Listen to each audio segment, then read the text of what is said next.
How will you craft a new semiotic mindset for yourself? This has been Season 4's theme. In this final omnibus, we collect the last 3 Season 4 episodes to consolidate a fresh creative mindset to apply semiosis.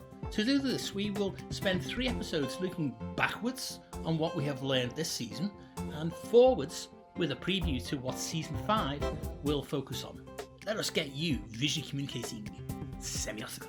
Welcome to the 6th Omnibus edition from Semiosis 101 Season 4. In this Omnibus, I collect the final 3 episodes of Semiosis 101 Season 4 into a single edition, plus a preview of Season 5. These 4 episodes can be watched back to back in this edition on the subject of creatively crafting a new semiotic mindset. If you have watched any Semiosis 101 episodes before, then you already know I am Dave Wood, and I explain Charles Sellers Peirce's semiotic theory of semiosis, sign action, in design-centric terms. Season 4's overall semiotic theme is on developing a new semiotic mindset to help enhance how you visually communicate. Semiosis 101 will build your confidence to apply semiotic sign action into your own designs or illustrations to enhance how you visually communicate.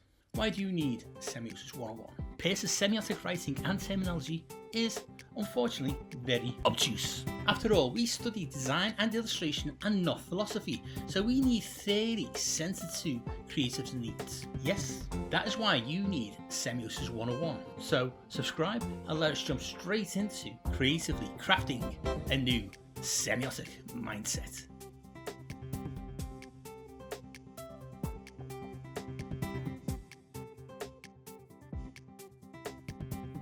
As visual communicators, illustrators and designers, you do not want your amazing creativity to miscommunicate. In this 18th episode of Semiosis 101 Season 4, we begin to synthesize the thinking from the last 17 episodes. Let us now summarize how semiosis can help you clarify the intended visually communicated messages. Like a Trojan horse, semiotic signs sit there in your aesthetic in plain sight, dormant, waiting for the signal to spring into semiotic sign action. Once sprung, semiosis gets to work on the audience. However, once perceived as visually meaning-bearing by your audience, the visual elements in your aesthetic, semiotic signs, trigger them to interpret. The semiotic sign action can now begin to semiotically convey deeper meaning to them. Your aesthetic, whether a design or illustration, has not changed. The audience's perception of it has.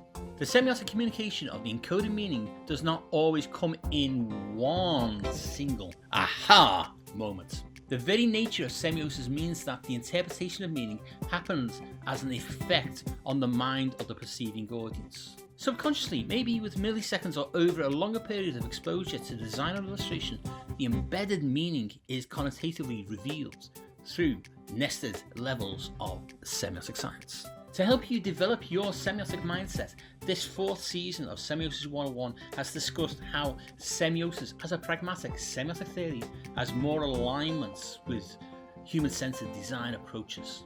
Although in his design book, The Pragmatic Turn, Klaus Krippendorf is skeptical about semiotics, he does state that one cannot observe meanings, only their effects on behaviour. Your audience can see your aesthetic. What they understand is up to them. Whether you intend to or not, every mark, stroke, shape, colour, etc. you use in your visual language can carry meaning. When you use a stroke of a brush to simply indicate a tree limb, this stroke is simultaneously a paint stroke and a branch. What makes a paint stroke a tree branch? The stroke's shape sharing a familiar quality to what we know as a tree branch. The paint stroke is semiotically dormant. Its possible meaning bearing of tree branch will only be understood once perceived as a possible meaning because the quality of that stroke has a familiar quality to something that has been experienced. The target audience are solely responsible for their perception. You creatives are responsible for how to visually trigger that perception. Semiotic sign action helps you to encode that trigger. As designers and illustrators, you already are creating meaning-bearing elements within your visual language as you create your illustration or design. Encoding semiotic science is a natural progression of the very creative process you already follow. Applying semiotic sign action into your visual language begins with simple adjustments of the simple visual qualities you use. Pragmatic semiotics begins from simple, instantly perceivable qualities which feel familiar to the audience to lead them to a possible meaning. Remember, perception of meaning lies dormant until triggered. By aligning qualities to your audience's lived experiences strengthens the chances for interpretation to begin. Once that instant moment of perception is triggered through a weak possibility of meaning from a quality that feels familiar, the audience can begin to unlock more meaning. Semiotic sign action has begun. Concept, representation, interpretation, semiosis.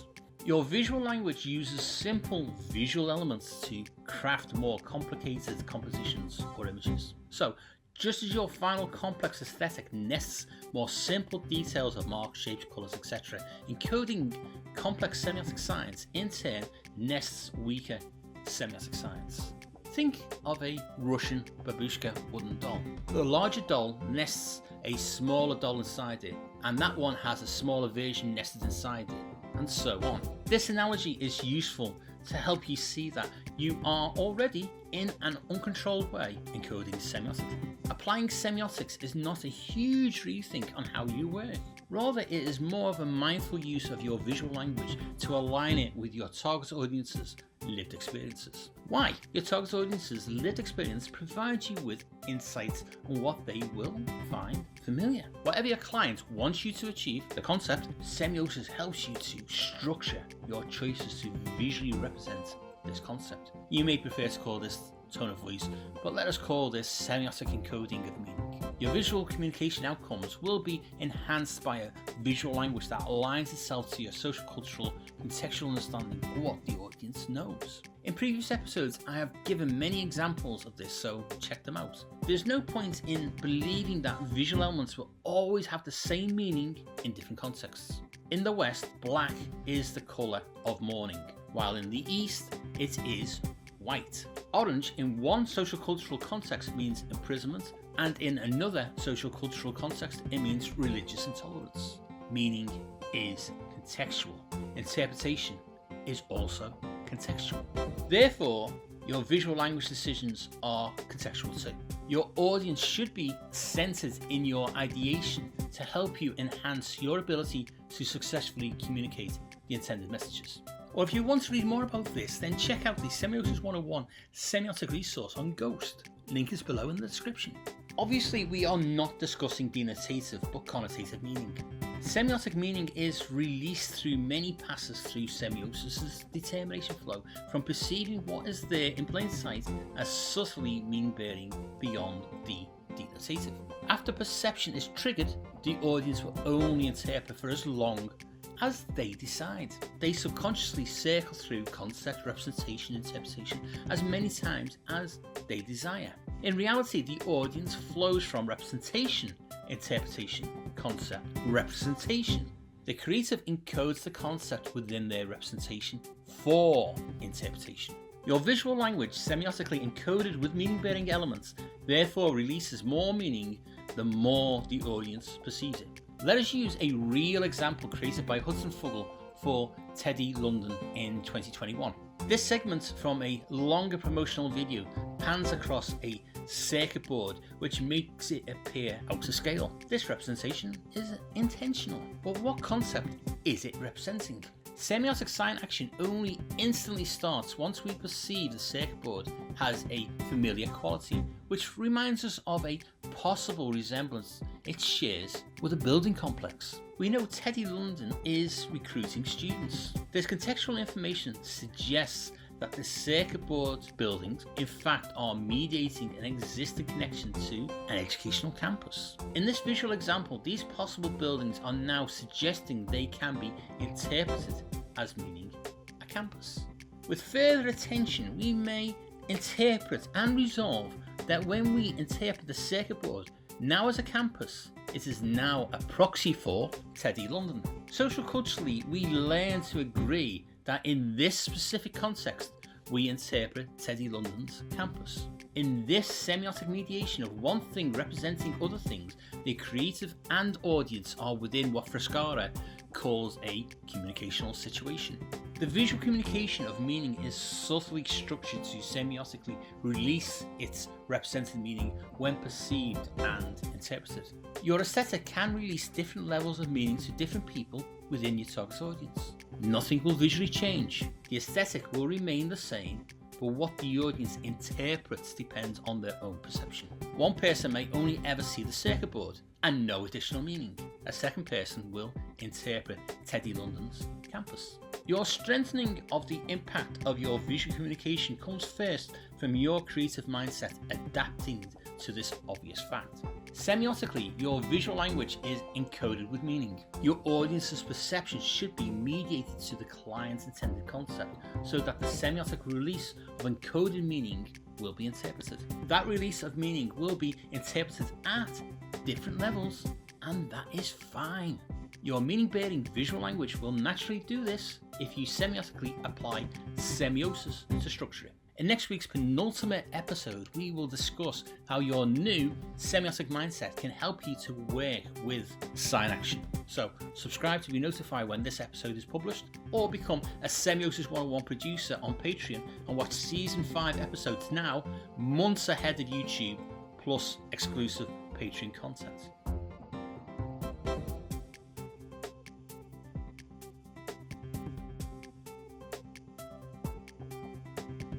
A visual semiotic sign is always in plain sight. A semiotic sign in your aesthetic remains dormant until it is perceived by your audience as meaning bearing. If you think a semiotic sign is a tangible thing like signage, then your semiotic mindset needs recalibrating. The big revelation this season has been you have always been working semiotically. You just have not realized it until now. In this 19th and penultimate episode of Semiosis 101 Season 4, we move from enhancing the visual communication of the messages to how you, the creative, can now approach ideation in a semiotic way with semiosis. Season 4 has inspired you to do 3 things, and all of these things are about facilitating your own creative mindset to facilitate audience behavioral changes to interpret the intended meaning. 3 simple words: realize, embrace, apply. First, realize where you have already been working semiotically. Realization opens up new patterns of how you ideate and craft your designs and illustrations. Second, embrace second order thinking to work more empathically as you sketch ideas to answer the client's brief. By embracing a more human-centered rather than a creative-centered approach to how you develop your visual language, you can gain valuable insights into how your target audience's life worlds influences how they make interpretations. Third, apply the principles of semiosis to help you to enhance how you effectively visually communicate by switching to semiotically structuring your visual language. By applying the principles of semiosis into your new human-centered approach to ideation, you have the semiotic structure to control how meaning-bearing visual elements will be interpreted as intended. Realize, embrace, apply. Sounds simple put like that, yes? But let us see how you can now apply this new semiotic mindset in practice. Have you noticed I am principally discussing what happens during your ideation phase, your development of ideas stage, the sketching of possible ways to answer the problems set by your clients in their brief. Without ideation, the design or illustration would be superficial. So I am not discussing superficiality. On Semiosis 101, I am discussing the semiotic structuring of visual communication. From your basic visual communication building blocks of lines, marks, strokes, shapes, colours, etc.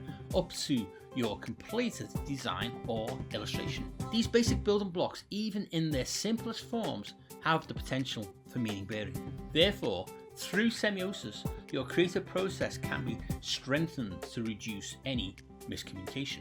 Semiosis, a pragmatic semiotic sign action, includes a perceptual flow between the concept your client needs you to mediate to their target audience. How you mediate this, whether as a design or an illustration outcome, is through semiotically enhancing what you creatives already do. In your designs and illustrations, you create aesthetic outcomes which visually communicate the messages the client desires. To create these, you use many techniques, styles, and media. Great, that is what you already do. How Pierce's semiosis benefits this established creative process is that he brings the audience into the client's concept and creates his representation working bubble. Pierce's pragmatic semiotic theory differs from Saussure and Barth's semiology of signified.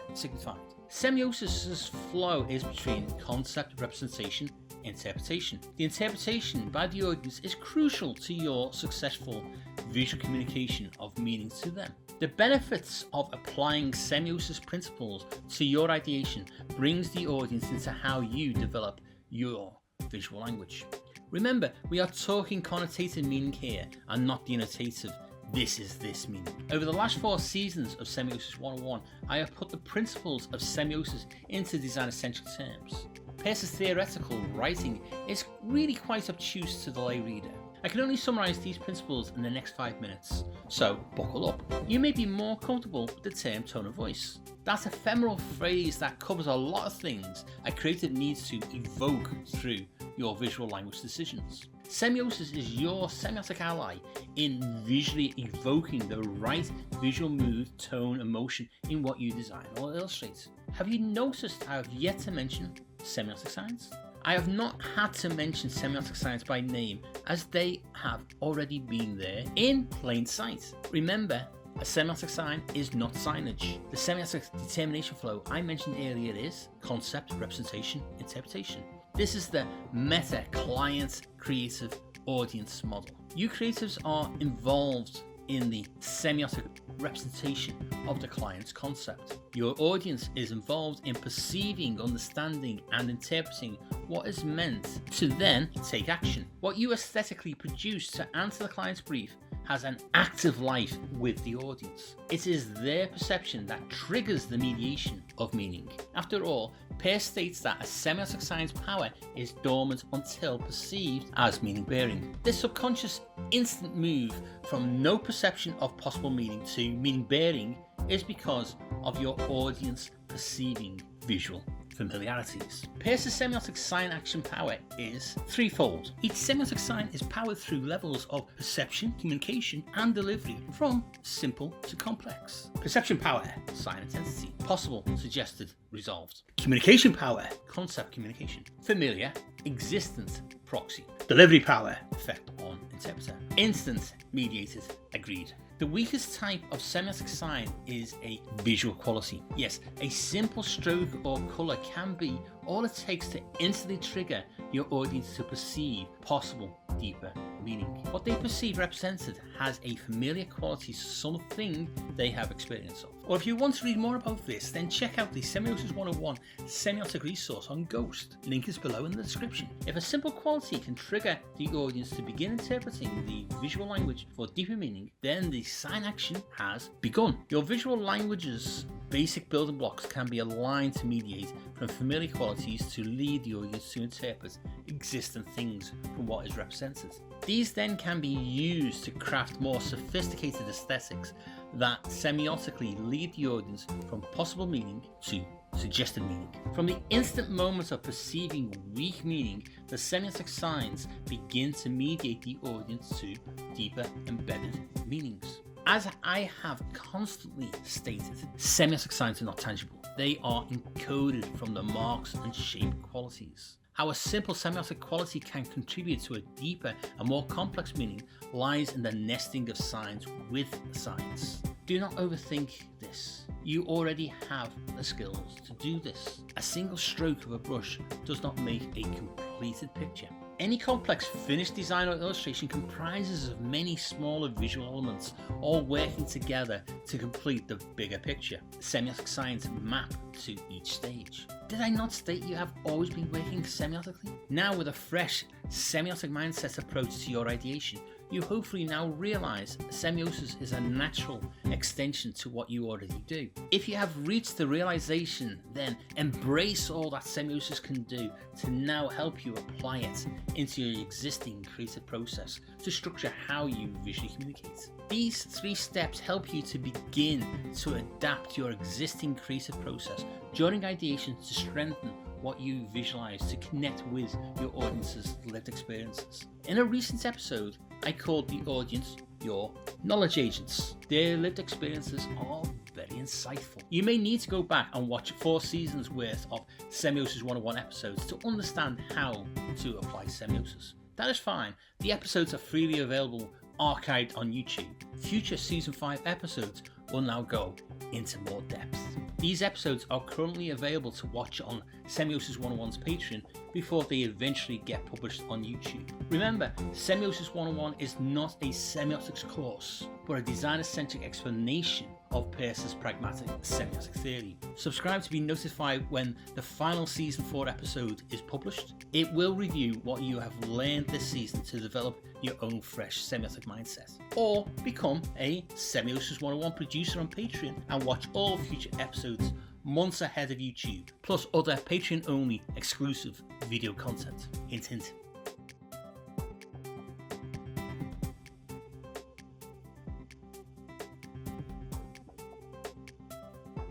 Hopefully over the last 19 Season 4 Semiosis 101 episodes, you have realized that you have always been working semiotically. Yes, you just have been doing so intuitively, blindly, tacitly. So in this final 20th episode of this season, we review what we have learned so far about recalibrating your creative mindsets. It has been a journey through pragmatic semiotic theory. To contextualize this into your creative practice, I have also introduced you to work more empathically with second order thinking. So let us now review how you can ideate more intentionally and semiotically, shall we? I grouped the episodes into 6 sub-themes within the overarching theme of developing a new semiotic mindset. This will take you step by step through how semiosis maps to how you already ideate in your creative process. Let's go, sign actioneering. This Semiosis 101 Season 4's first 3 episodes helps to set the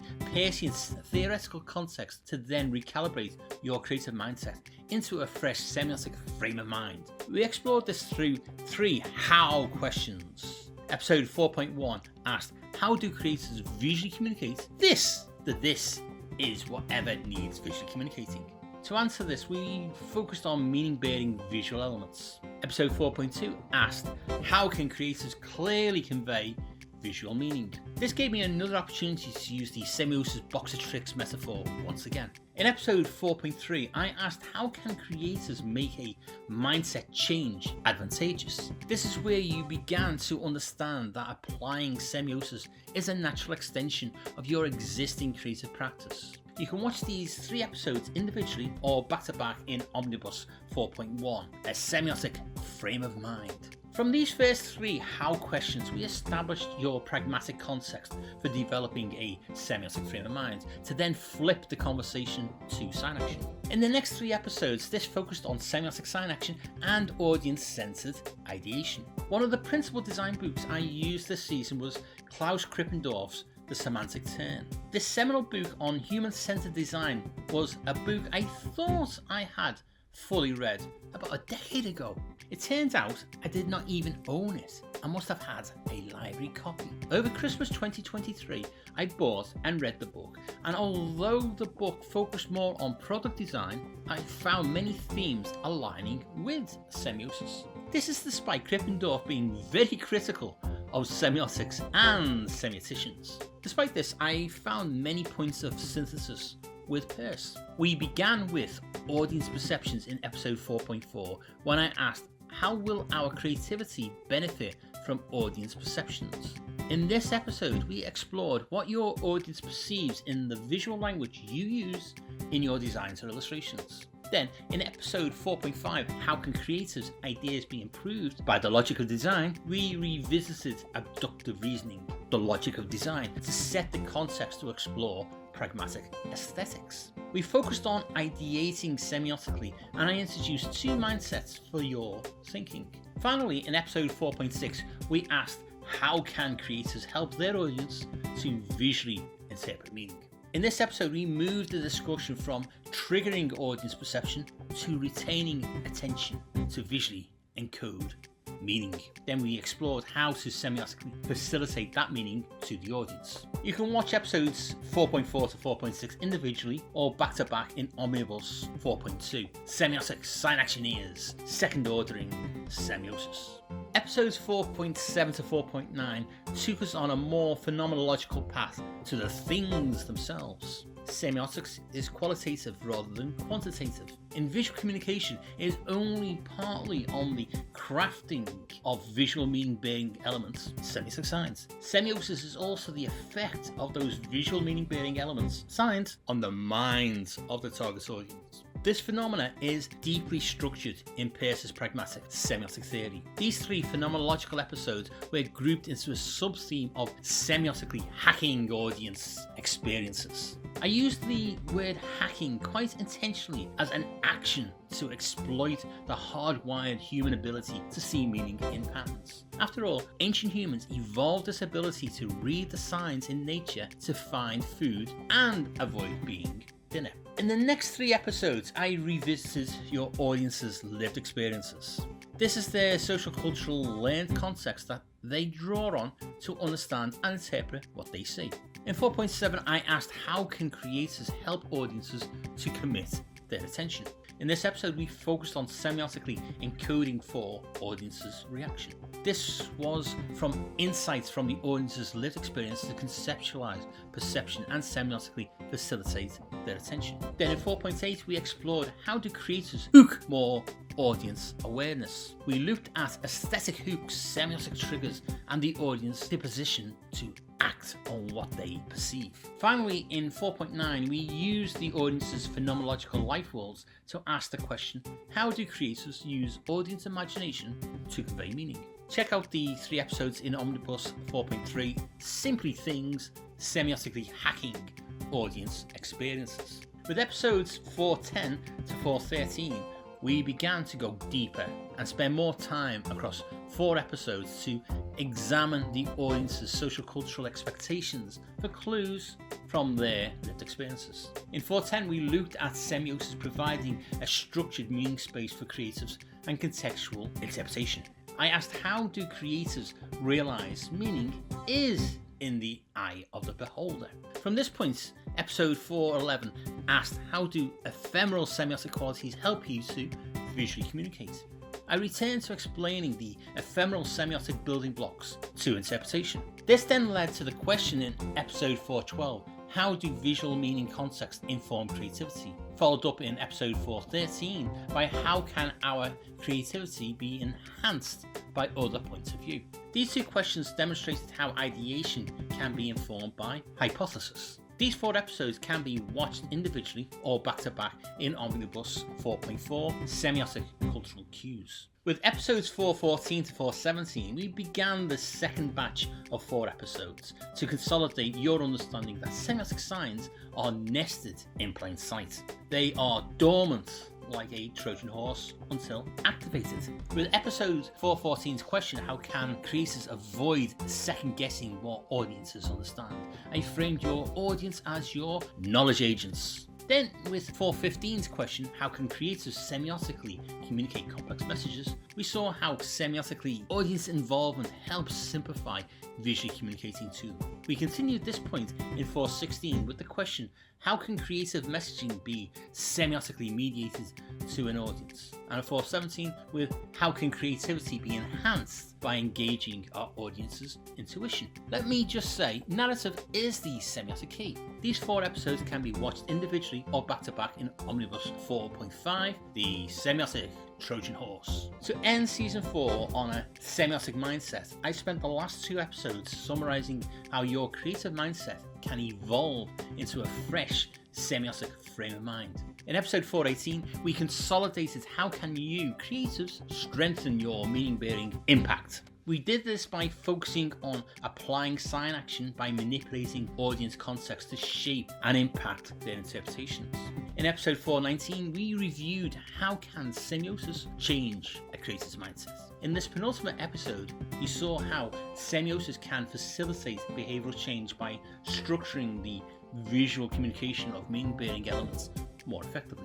I made the case how applying semiosis is an extension to your existing creative process. These episodes, together with the next episode previewing season 5, will be available to watch back to back in Omnibus 4.6, creatively crafting a new semiotic mindset. So we end this 4th season of Semiosis 101, which focused on a fresh semiotic frame of mind in new creatives. Ironically, to do this, I spent most of the season examining how your audience is your ally. By semiotically aligning your ideation phase to their lived experiences, you will change your creative mindset for the better. Season 5 will pragmatically help you to recalibrate your fresh semiotic frame of mind. In the next episode, we will preview what Semiosis 101 Season 5's theme will be for the next 20 episodes. Remember to subscribe to Semiosis 101 on YouTube to be notified when the next free episode is published, or become a Semiosis 101 producer on Patreon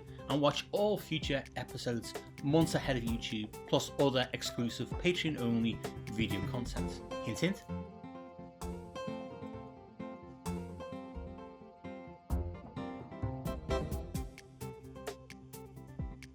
Semiosis 101's Season 4's theme focused on 20 questions around developing a semiotic frame of mind. In Season 5, we will take a philosophical turn into the pragmatics of semiosis. This will help you illustrators and designers to enhance how you visually communicate to your target audience. So, welcome to a preview of Season 5, in which there are 20 new episodes around the semiotic theme of a pragmatic semiotic turn to your creative mindset. I am Dave Wood, a design educator and researcher. I have been publishing short video episodes on Semiosis 101 to help designers and illustrators to understand how to apply pragmatic semiotic theory to enhance how you visually communicate. This theory is Charles Sanders Peirce's semiotic sign action, semiosis. This season will also be supported by my new Pragmatic Semiotics book. Semiotics for Designers and Illustrators will be published in October 2026 by Bloomsbury Visual Arts. My book's subtitle is Using Peirce's Semiotic Sign Action to Give Visual Communication More Meaning. This may be a mouthful, but this is important context for the reader to understand which semiotic theory is being used and why illustrators and designers should use semiotics to enhance how you visually communicate. My book will be available to pre-order, so keep an eye on my book's newsletter on semiosis101.online/book-newsletter for publication notice and exclusive discount codes. My book is an expansion on what I do here with Semiosis 101 episodes. Season 5 is grouped into 6 semiotic sub-themes, and I will preview what's in the book. This season's 20 episodes will help you develop a new pragmatic semiotic frame of mind. Season 5 sub-themes are taken from Semiotics for Designers and Illustrators' 9 book chapters and 9 case studies. The first sub-theme is semiotic sign action, and the first 4 episodes contextualize a pragmatic semiotic turn in your own creative mindset. The first episode, 5.1, Visual Communication, a pragmatic semiotic turn, contextualizes this season's theme. Then in 5.2, What Can Semiotics Do For Me?, we take a partial book preview of Chapter 1. Episode 5.3, Pragmatic Semiotic Powers, 3 levels to mediate visual communication, gives a deeper exploration of semiotic mediation. Finally, each sub-theme concludes with a case study episode. In 5.4, the visual communication phenomenon, a case study in applying semiosis, we begin your pragmatic semiotic turn to enhance how your aesthetic visually communicates meaning. This model of 3 episodes is repeated for each sub-theme. With the first Season 5 sub-theme of Semiotic Sign Action set and the triadic episode structures of book preview, exploration, application, case study established, we will be ready to explore the next season's sub-theme. Semiosis, Semiotic Sign Action, is focused on active communication through semiotic signs. The visual communication of what intended concept is mediated through how it's represented is ultimately affected by how the representations have an effect on the target audience. How the audience interprets what is visually communicated is dependent on their prior social cultural reference points and lived experiences. Peirce calls this an interpretant, and in the next 3 episodes we explore this through the second sub-theme of the semiotic immediate and dynamic effects. Your ideation phase will be enhanced by this pragmatic semiotic turn to the effects of representation on your target audience. In this second sub-theme, we will first preview the 2 remaining book chapters of part 1 of Semiotics for designers and illustrators. In 5.5, Visual Semiotic Science, a partial book preview, chapters 2 and 3 outline your semiotic journey through your own creative ideation. Then in 5.6, Semiotic Ideation, how to semiotically wear an audience's experience, we will dig deeper than the book chapters into the semiotic ideation for design and illustration. In doing so, both chapters 2 and 3 and Semiosis 101 episodes 5.5 and 5.6 have centered aesthetics firmly within semiotic visual communication. The type of aesthetics we are discussing, yes, you've guessed it, is pragmatic aesthetics. So in 5.7, Pragmatic Aesthetics, a case study in applying semiosis, we focus on your aesthetic becoming pragmatically proactive by encoding your visual language with semiotic signs. As we approach Season 5's halfway point, episodes 5.8 to 5.10 cover the third sub-theme of the 10 semiotic sign classes. This crucial subject forms Chapter 4 in my Semiotics for Designers and Illustrators book and its 4th case study. This sign class subject also begins the book's second part, explaining how to semiotically mediate to audiences. We begin this sub-theme in 5.8, Semiotically encoding richer meaning, with a partial book preview of what Chapter 4 explains. Then in 5.9, Perception, Communication and Delivery, how Peirce's 10 semiotic sign classes form, we dig deeper into how Peirce defined these 10 classes and how they are semiotically powered. Finally, in 5.10, visually explaining Peirce's 10 semiotic sign classes, a case study in applying semiosis, we will go deeper into clearly contextualizing what each sign class means for you. Those of you with eagle eyes will have spotted I have missed including an episode on my book's 5th case study. Yes, you are correct. This is not because I wanted to, but because I am planning a double-length special episode to explore symbolic mediation of Indonesian batik. This will be an exclusive Patreon episode, so watch out for that announcement later in 2026. In the meantime, you can become a Semiosis 101 producer on Patreon at any time. As a Semiosis 101 producer, you will receive with your Patreon subscription full access to all exclusive episodes, advanced viewings of all new Semiosis 101 episodes, months ahead of YouTube, plus a named producer credit on Semiosis 101's YouTube videos. Now that we have established what semiotic sign classes are, we will now contextualize semiosis. We can now turn to the 4th sub-theme of semiotically mediating audiences. The next 3 episodes explore chapters 5 and 6 in more depth, which form the second part of my Semiotics for Designers and Illustrators book. In episode 5.11, Building Effective Semiotic Sign Action, a partial book preview, we examine the main points that these 2 chapters make in regard to semiotically mediating audiences to understand what you are visually communicating. Then in 5.12, Wear and Experience, using audience personas in semiotic ideation, we have a full episode on developing semiotic audience personas to help your ideation. Finally, in 5.13, Navigating the Minefield of Creative Decisions, a case study in applying semiosis, we spotlight the 2 how and how visual communication case study examples.